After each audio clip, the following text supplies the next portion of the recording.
Lina, qu'est-ce qui se passe? Tante Valérie, il faut que tu saches la vérité. J'ai décidé de couper les ponts avec papa. Quoi? Mais pourquoi? Je ne peux plus. Ce qui me fait subir en privé depuis mon enfance, les insultes, les humiliations, c'est de la violence pure. Je n'en peux plus. Ton père? De la violence? Lina, tu as perdu la tête! C'est l'homme le plus généreux de la ville, tout le monde l'adore! Il m'a appelé hier en pleurant, le cœur brisé, en disant qu'il ne comprenait pas pourquoi sa fille l'abandonnait. Tu es une ingrate! Tu as vraiment besoin d'aller voir un psy, ma fille. Mais non, tante Valérie, ce n'est pas Une ça. ingrate! Mais tu ne comprends pas! C'est un masque! Personne ne voit son vrai visage quand la porte est fermée! Pourquoi personne ne me croit? Arrêtons-nous une seconde. Vous m'avez demandé la suite. 10 ans plus tard, Lina a enfin trouvé le courage de dénoncer son père à sa famille. Mais le piège s'est refermé. Son père a tellement bien construit son image de saint que c'est Lina qui passe pour la folle. Bonjour, je suis Elisabeth. Aujourd'hui, on décode la phase 2 du narcissique masqué, la campagne de dénigrement. On va comprendre ce qu'est le gaslighting social et comment survivre quand votre propre famille refuse de croire à votre traumatisme. Le piège de la réputation, l'armure du bourreau. Ce que vit Lina est le traumatisme le plus isolant au monde, le second rejet. Pendant 25 ans, le père de Lina a construit une réputation publique en béton armé. Il est souriant, il aide ses voisins, il paie le restaurant à sa famille. Ce n'est pas de la gentillesse, c'est un investissement, c'est son armure.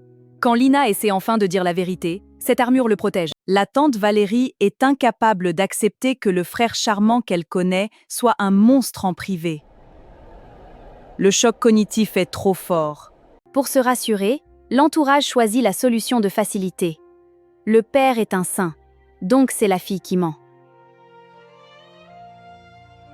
Remarquez la tactique du père, il a anticipé la fuite de sa fille.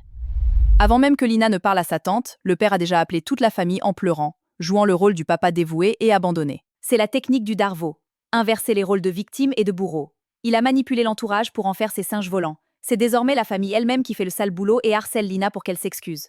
Le bourreau n'a même plus besoin de lever le petit doigt. Il regarde sa fille se faire détruire par les autres, tout en récoltant la compassion du public. Arrêtez de plaider sa cause. Alors, que doit faire Lina face à des gens qui refusent de la croire? Elle doit arrêter de se justifier. Vous ne pourrez jamais convaincre l'entourage d'un narcissique masqué. Tenter de prouver sa culpabilité vous épuisera et vous fera passer pour l'hystérique qu'il décrit. Lina doit faire le deuil de la validation familiale. Votre vérité vous suffit. Protégez votre paix mentale, coupez les ponts avec ceux qui préfèrent l'illusion plutôt que votre douleur, et construisez votre propre famille de cœur. Si l'histoire de Lina vous parle, n'hésitez pas à me le dire en commentaire. Abonnez-vous à Elisabeth Décode, et à très vite!